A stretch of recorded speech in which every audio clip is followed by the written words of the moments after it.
You are now listening to the IELTS podcast. Learn from tutors and ex-examiners who are masters of IELTS preparation. Your host, Ben Worthington.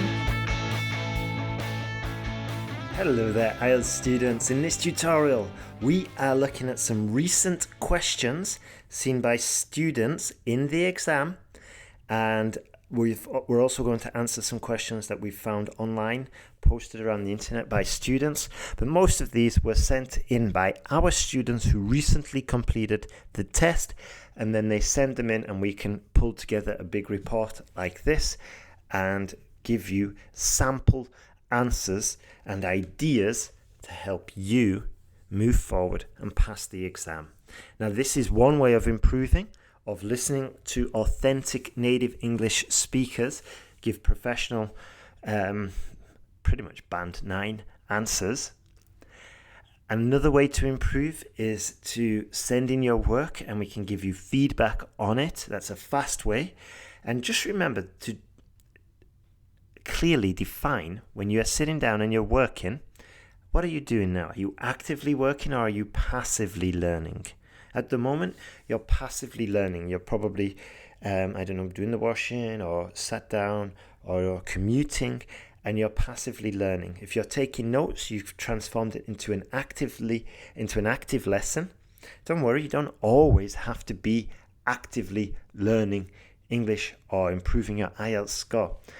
However, there comes a time where you need to maybe stop doing the active learning and move over to passive, and vice versa. You might have to stop doing the passive learning, move over to the active. One way of doing this, to move over to active learning, is to start writing out essays or start transcribing and getting feedback and seeing, and it's a lovely experience actually, seeing your essays improve. Let's jump straight into it.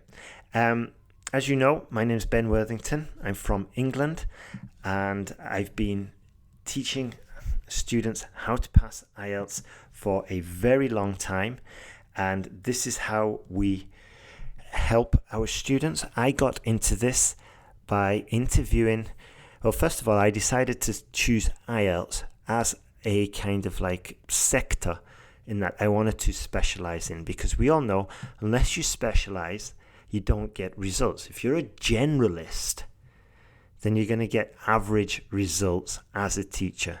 You know, a teacher who can teach adults, can teach kids, can teach IELTS, can teach business English, can teach English conversation. Oof, they're going to get mediocre results in each of the for each of their bunch of students, and probably be very burnt out in the process. And this is what I realized. So this is why I quickly decided to specialize in the IELTS exam. And I did this by asking a lot of tutors how they got the scores they did for their students. And if they were smart tutors, I would invite them onto the podcast. I would interview them. I would test out their knowledge. I would test their knowledge on my students. If it worked, I put it into the online course. If it didn't work, I just threw it out. And this is why we've got the course up to such a good level. It's so tuned, it's so perfect. We still continue improving it. But we've been doing this for a long time, and this is why we got it up to the level where we can now offer a Band 7 or it's free. We can get you to Band 7 or it's free. That's the guarantee. We're so confident in our experience, in our methods. And have a look at that. Go to ieltspodcast.com/online IELTS course, and you will see there the full guarantee. And I strongly encourage you to join us, and hopefully you will end up on this podcast as a success story. That's the goal. Right then, it's probably not your goal. If it's not, I understand. Your goal is probably to get to university in Canada, to get to emigrate to Canada, or to study in Australia, or to work in the UK. All of those, we can help you get there. We can help you because we'll help you get IELTS. Let's have a look. We're going to do speaking cue cards, and these are my answers. Describe an interesting animal you have seen. You should say what animal it was, when and where you saw it, and explain how you feel about this animal. Right. Hopefully you've got an animal in your mind right now. Okay, I'll just jump straight into my talk, and I might break off just to explain certain points, but I'll just jump straight into it. So, I would like to talk about an animal I found very interesting. It was a kangaroo, and kangaroos themselves are quite interesting, but what made this stick in my mind is the first time I'd ever seen a kangaroo in real life, but also it was dead. And this was why it was even more interesting, and this is why it probably stuck in my mind, so much so that I can still clearly see it. I see it vividly. So I saw this kangaroo, and I saw it when it was my first time in Australia, and I had been living in Melbourne, and I got a job in agriculture, and we jumped into the farmer's ute, it's called. It's like a utility truck, and we were just driving along quite slow, and he said, "Oh, look, there's a kangaroo," and I turned around and I saw this big red kangaroo, and it was a big red one, but also its kind of side of its body was all just brown, and there's lots of flies over it, and it was not a pretty sight. And I was like, wow, that's my first kangaroo I've ever seen in real life, and unfortunately it's dead. Anyway, how do I feel about this animal? Well, in the end, my feelings about kangaroos in general obviously changed when I saw them, because I never saw them as a problem, and I never saw them as a hazard on roadsides. But now I feel that they are beautiful animals, and the more I stayed in agriculture, I eventually started seeing them in the wild. I eventually started seeing them alive as well, which was always good. And they really are majestic, beautiful animals, and it's such a shame that the first one I saw was a dead one. There we go. So I followed the cue cards. Obviously the grammar was perfect. I'm a native English speaker, but I just followed the cue cards. I tried to use less common vocabulary like vividly, and I used sometimes phrases such as, if I remember correctly. I did paraphrase the question, and I'm going to explain to you how I feel about this, or how do I feel about it. Well, that's fine. I'm just giving myself pointers and giving myself a structure. I only paraphrased once. I wasn't paraphrasing every single point. The occasional paraphrase is fine. And I didn't want the talk to end on a bad note about me feeling depressed about seeing a dead kangaroo. So that's why I kind of just changed gears, and I said, but later I saw them alive, bouncing around the fields, and they're such majestic animals that would have picked up points there. Beautiful little less common adjective there. And honestly, I think this would be a quite easier one. Maybe the difficulty had come with the follow-on questions. Let's have a look at the next one. Describe a person who is often in the news and who you would like to meet. You should say who this person is, how you know him or her, why he or she is often in the news, and explain why would you like to meet him. Okay, I would like to talk about the previous US president. This person is called Donald Trump, and as we all know, he was pretty much in the news every single day during his presidency. And obviously, this is how I came to know him, or know of him, because I don't know him personally. And he always seems to attract media attention and outrage. And I think this is the secret of his success, of his his success and how he became a president and how he won the election in the United States.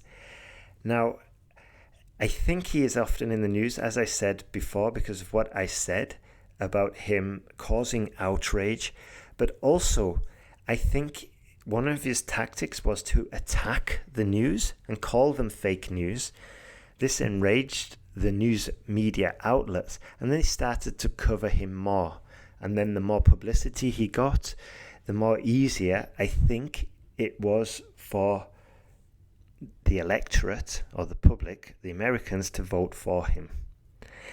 I would like to meet this person because I feel that the media often portrays him as quite an outrageous authoritarian figure.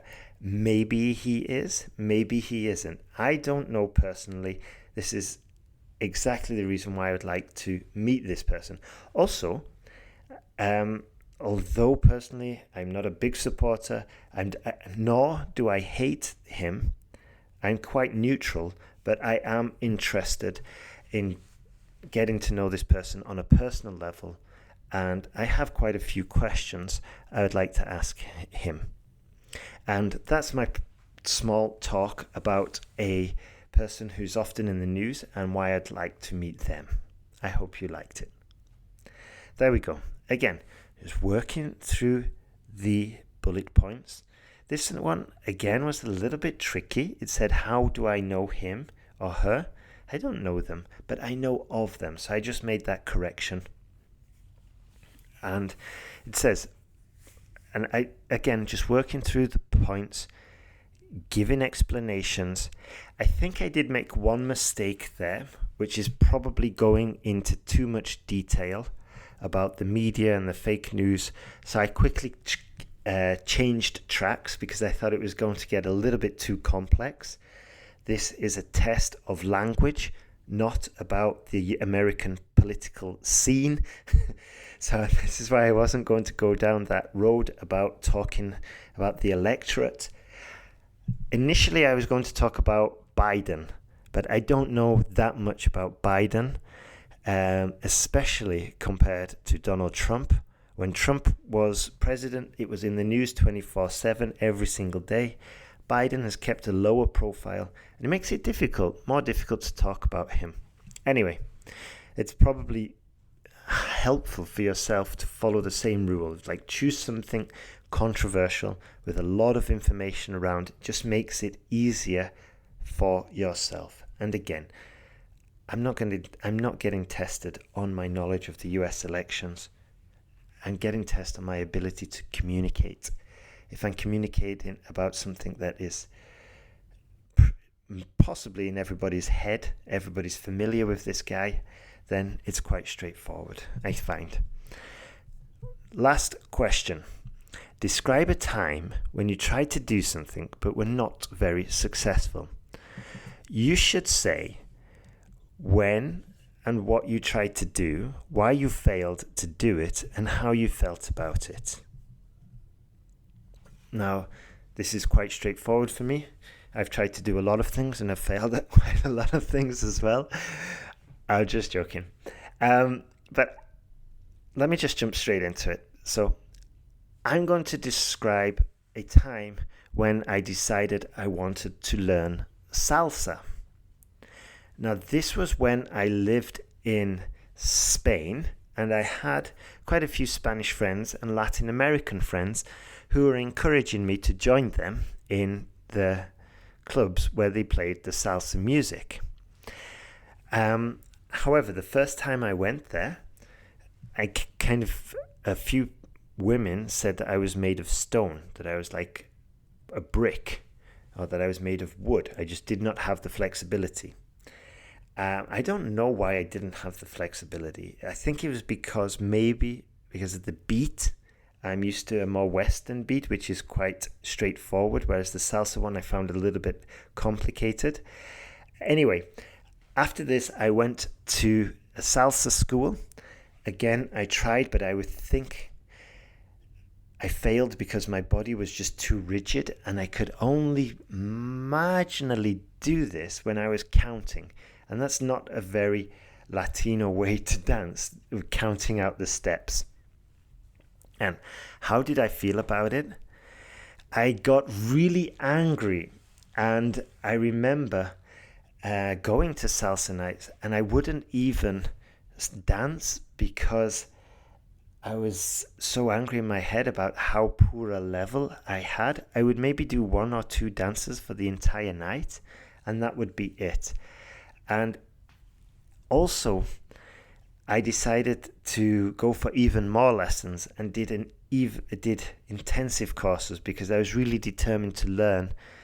But it just built up more anger, and eventually I decided that salsa is not for me. And I decided to focus on other sports and activities where I had a more natural ability. And that's my talk about when I tried to learn how to dance salsa and failed miserably. I hope you liked it. Okay, so there we go. Quite a few adjectives in there. It was quite open. It's an honest experience. This really did happen to me. And it was quite humiliating and miserable. And it was just quite straightforward, just working through the bullet points. Again, I paraphrased. I didn't paraphrase through the entire talk. That would get a little bit boring. I cannot pick up points. But I shared my emotions in there.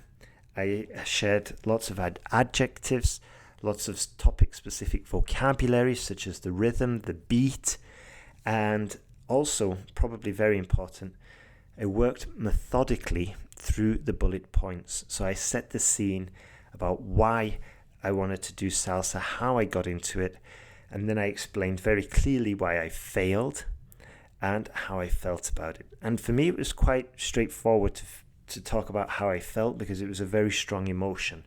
And I think if you choose something that's kind of strong, just like we did before, that's kind of strong, there's lots of information about, it's relatively recent, it just makes it easier for yourself.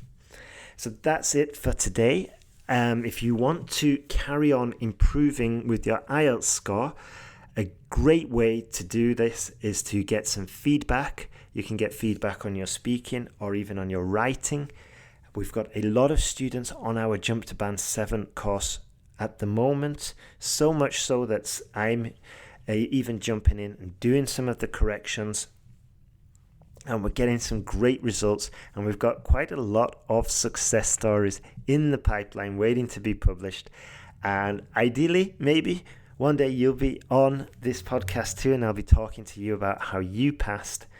So yeah, good luck with your IELTS preparation. Keep moving forward. You can do this. You've attained lots of other things in your life. It's just a case of carrying on, pushing forward with your IELTS, and you will get there. And if you want to speed that process up, then you know where to hit us up at IELTSpodcast.com. Sign up to the newsletter, and once you sign up, you'll get all those discounts, the coupon codes, and invitations to work with us. So good luck and all the best.